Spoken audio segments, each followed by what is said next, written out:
wasihlaba wasihlikiza isibaya sikababa singakahlali ngisho amankwenyana umbulali wethemba lingakabunjwa. Wagubha ithuna enhlizweni kaCwecwe kala noma esethi tshiyo sengivuthiwe wathi uvuthwe nini izinkomo zikababa zingakavuthwa. Walicwecwa lonke ithemba likaCwecwe ngonompumelelo umbulali wethemba lingakabunjwa.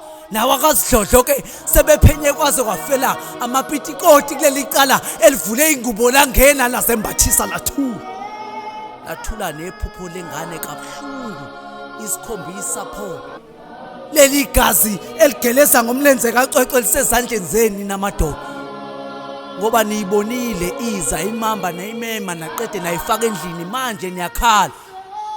Igwinya kasanike manje konakele namadoda angazathi asesebenza kakhulu ngezithupha lapha enkundleni zokuxhumana. Asiniboni niphuma nigcwala izitaladi ngempela kazikonakele phi kule ntshana namuhla. Obaba banjani laba sebegubha ithuna enhlizweni yengane kayizalayo. Ngempela ke ngazathi kazizalanga lesisizukulwane sabo lamathumbu. Buka uthisha inhloko onjani lona olahlekelwe inhloko ophuca ingane encane kangaka eyisusa phambi kwamahlo.